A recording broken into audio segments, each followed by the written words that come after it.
Now you can also think of, in typical cases, you don't find atoms tied to a rigid body, but two atoms tied with a bond, right? So now these two can describe a rotation. For example, if I'm displacing this body, let's say atom A and atom B, this side, this gets displayed like this, and then you have a rotation motion like this. Else, it can also do a rotation like this. But that rotation does not bring a change in the orientation of the molecule. It doesn't look like, especially in case of quantum objects, it doesn't look like as if anything is happening to the molecule. Another is like, so basically, axis which is perpendicular to the bond axis, this axis and this axis, both are perpendicular to these bond axis. So the rotations can happen only about these two axes, not about the internuclear axis. That rotation is not counted. So energy required to create these kind of rotations are very, very small, and typically are in the range of 1 to 200 centimeter inverse. Energy of radiation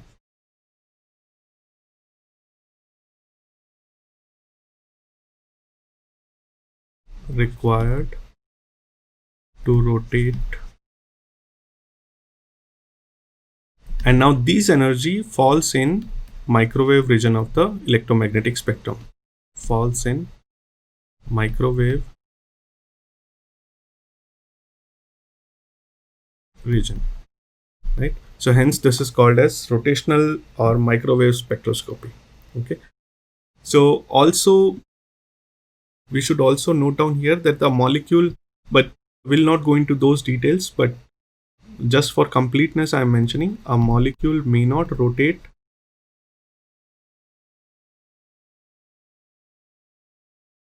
about any arbitrary axis. There is a law called principle of conservation of angular momentum.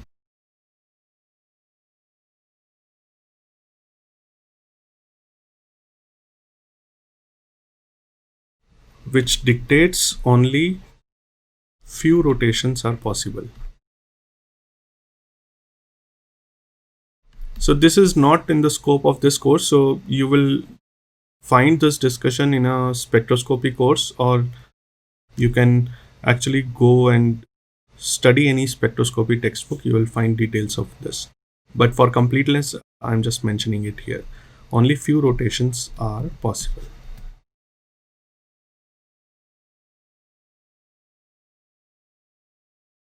So we should also mention that a pure rotation spectra can only arise when the molecule has permanent dipole moment.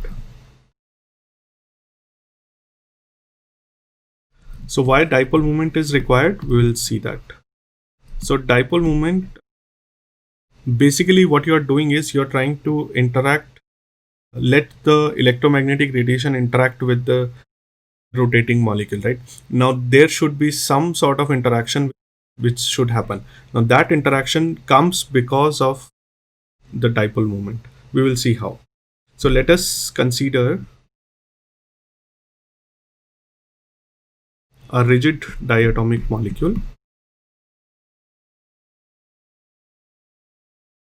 See, this has nothing to do with group theory. I'm just giving you a basic spectroscopy introduction because you have not gone through spectroscopy course. Okay.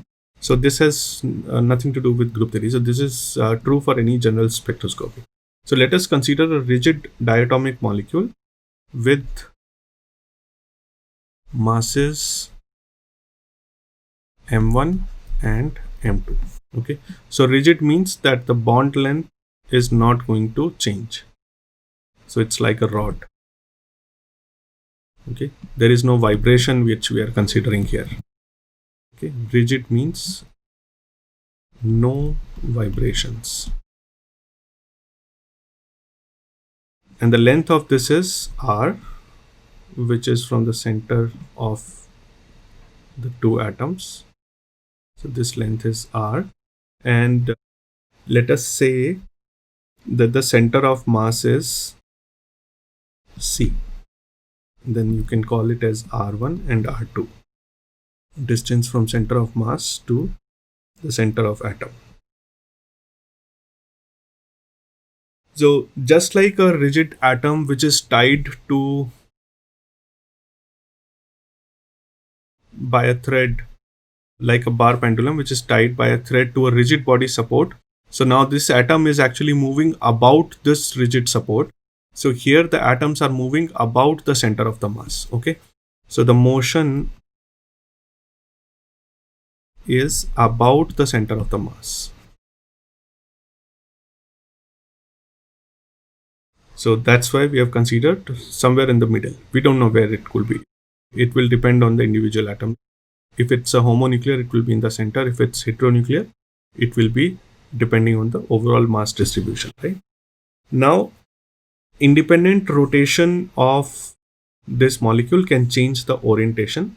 Okay, so let us consider a molecule actually. Let us consider a molecule with permanent dipole moment.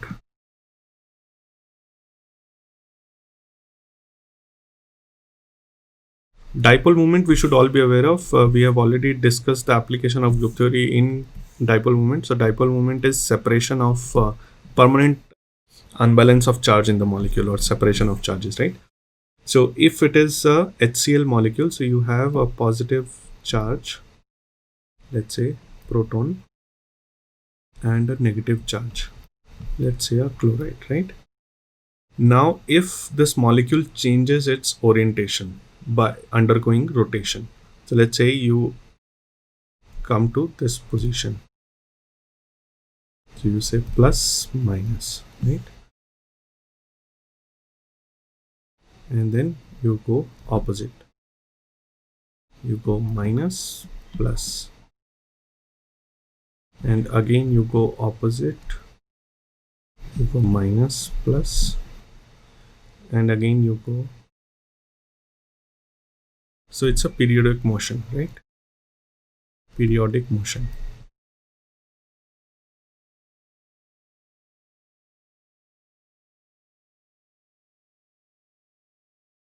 Plus minus, like this. Now if you try to see, if you try to draw the direction of the dipole or the vertical component of the dipole, you get something like a wave. So if I'm trying to draw the vertical component of the dipole, you will get something like this. So it will be negative here, 0 here, let's say, because the vertical component is 0, vertical component is downwards, something like this. Here it is like this. So vertical component is 0, vertical component is now upside, right? So you will get something like this, 0 again, negative, and 0 again, right? And now if you try to match these points, you will end up getting a sine wave. So what you have drawn here is vertical component of dipole. So basically it tries to create some sort of a fluctuating electric field around it by doing this rotation. Now if you provide electromagnetic radiation which is having same energy, so the two waves, if they are having same energy, they will tend to interact, and in that sense that once this light is interacting, it will cause a change in the rotational frequency or rotation of this molecule, right? So thus any EM wave matching in frequency of this wave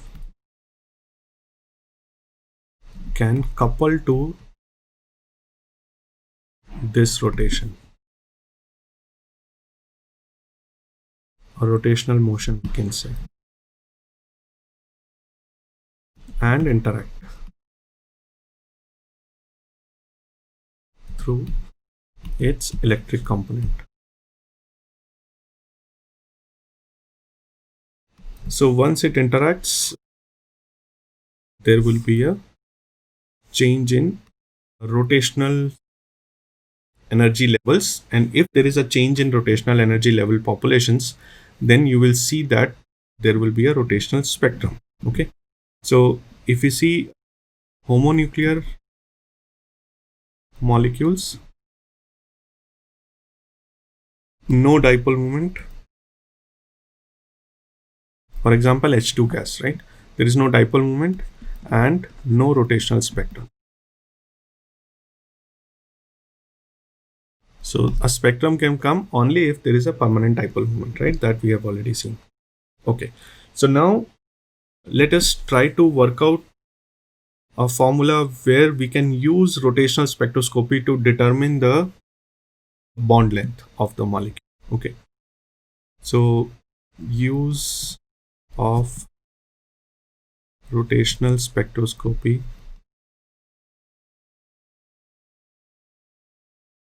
to determine bond length. So we have defined center of mass, right? So there was a center of mass somewhere in the middle. I said, let's call this as center of mass. You have R1, R2, M1, M2, and this whole distance is R, right? So all the distances are from center of the atom. Now center of mass, how do you define where is the center of mass? Center of mass is defined by equating the moments on both segments of the molecular axis. What do I mean? So I mean that we can say M1 R1 is equal to M2 R2, right? So mass into the corresponding distance from center of mass should be equal to mass into R2. So if the two masses are equal, R1 will be equal to R2, and hence it will come in the center. If the two masses are not equal, it will be proportional to the masses, right? Also, let us also see what is the moment of inertia like in here. So the moment of inertia is defined by, so what is moment of inertia? It's a quantity that determines the torque needed for a desired angular acceleration. So moment of inertia, let me write down, it's a quantity that determines the torque needed for a desired angular acceleration. Also, it is a additive property. That means if there are multiple atoms in the molecule, so moment of inertia about the center of mass will all be additive. So that will give you the total moment of inertia of the molecule. So what do I mean? So it means M1 R1 square. So this is, it is also called as second moment of mass. First moment of mass is force, which is M1 R1 equal to M2 R2. The second moment of mass is moment of inertia, which is M1 R1 square plus M2 R2 square. Okay. So as I said, this is additive property, and moment of inertia is calculated about the center of mass and it is calculated for all the atoms present in the molecule. So here we are talking about a diatomic molecule. So both the atoms will contribute to moment of inertia. Now we also know m1r1 equal to m2r2, so I can always write it like this: m2r2r1 plus m2r2 square. I'm trying to decrease the number of variables here.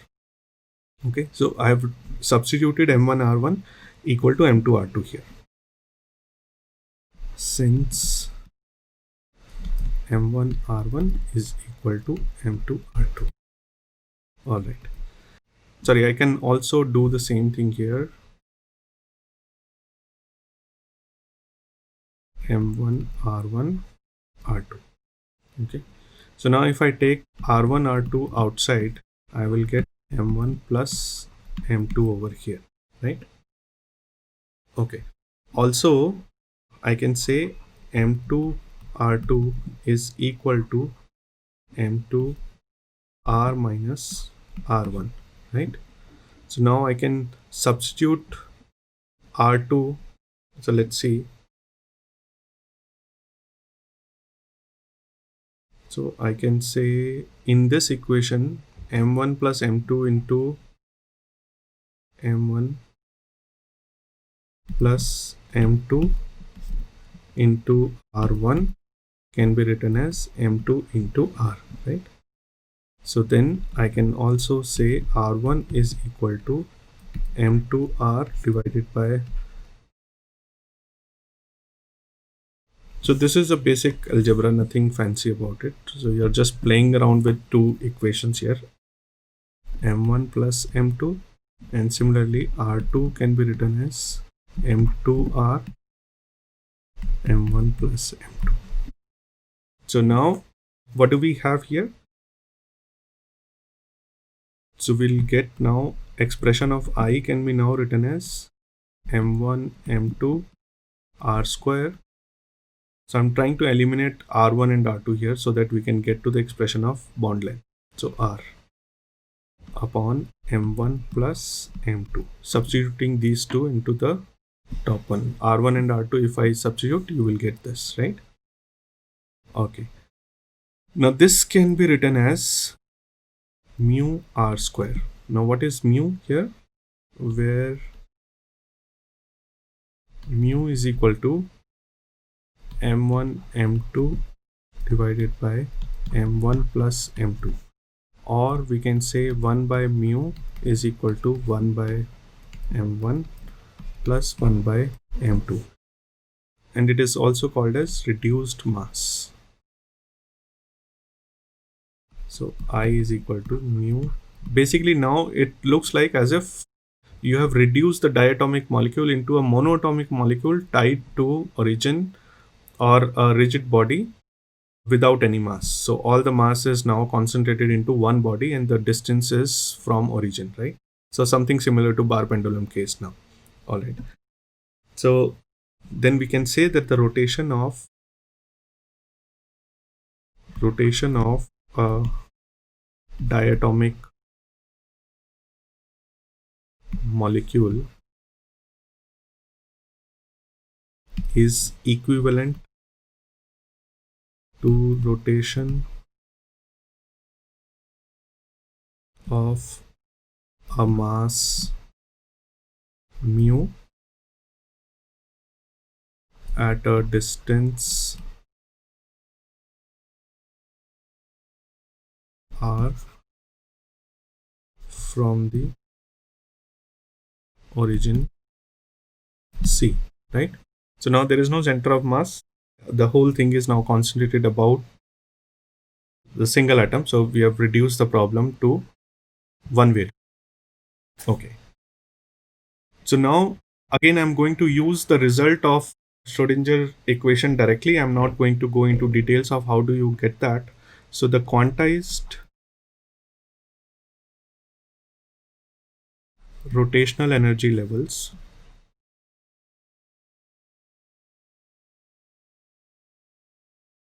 for this diatomic molecule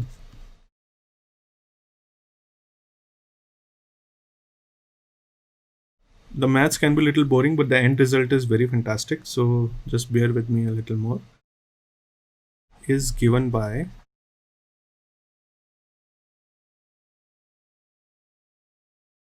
Ej, where J is the rotational level and E is the corresponding energy of that level, is equal to h square upon 8 pi square I and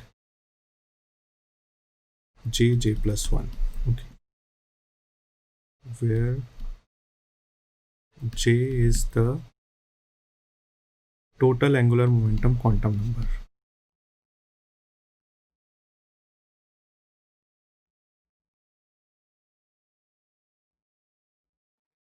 So again, I'm not going to go into those details. Now the transition between the two J levels is given by delta E. The energy difference between this is given by, and the selection rules actually tell that the transition can only happen between two consecutive J levels, that is Ej plus 1. So you can only talk about these energy levels when you talk about Ej plus 1 to Ej, or Ej plus 2 to Ej plus 1, and so on and so forth, right? So for general case, let us look at Ej plus 1 minus Ej, which will be equal to, if you do this calculation, so you will have h square upon 8 pi square I j plus 1 j plus 2. So now I have, instead of j, I have written j plus 1. So this becomes j plus 1, this becomes j plus 2 minus j plus 1, right? And this can also be written as h nu or hc by lambda, which is the wavelength of the light which we are using, right? The microwave here. Okay. It can also be called as hc nu bar, right? So now we have this expression for delta E. So nu bar, if we want to just talk about nu bar, so hc will come down. So you will have h upon 8 pi square IC, and in the brackets here you have 2j plus 1. If you solve this, you will get 2j plus 1. hc will come down, so you will get nu bar is equal to this. Okay. Now you can also write this as b times 2j plus 1, where b is equal to h upon 8 pi square IC, right? All right. So if you see that all of these are constants here, so if you determine B, you can determine I. If you determine I, you can determine R, which is the bond length, right? So let us see how from spectroscopy you can determine the value of B for any given molecule. I mean, not for any given molecule, for molecules which will show a rotational spectrum. Okay. So now for J equal to 0, the nu bar can be calculated as 2B. J equal to 1, nu bar is equal to 4B. J equal to 2, nu bar is equal to 6B, and so on. So that means if you look at the transitions, J equal to 0, J equal to 1, J equal to 2. So this spectral line would come at 2B nu bar number, right? Nu bar is in centimeter inverse. So this will come at 2B difference. So this can be obtained from, like, you can put in the value of J equal to 0 and then you will know this is 2B. Similarly, you will get 4B here. And if you keep on going, you will get 6B and so on, right? So separation between spectral lines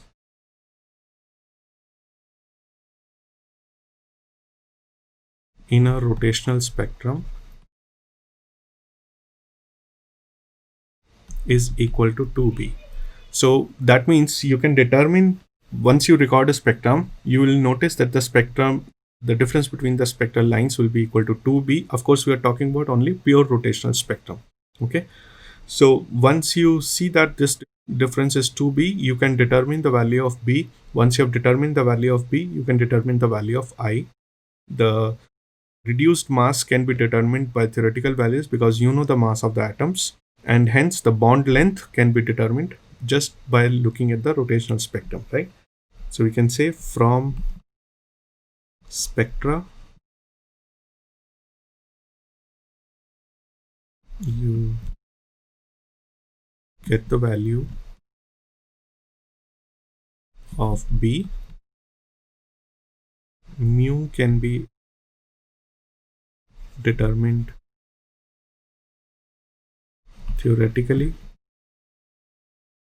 and thus R can be calculated, right? So this ends today's discussion of rotational spectroscopy. Next class we will take up similar introduction, of very brief introduction. This is no way a comprehensive introduction because this is not a spectroscopy course. So we'll give a brief introduction of vibrational and Raman spectroscopy, and then we will move to the application of group theory to spectroscopy. Okay, that is all for today. Thank you.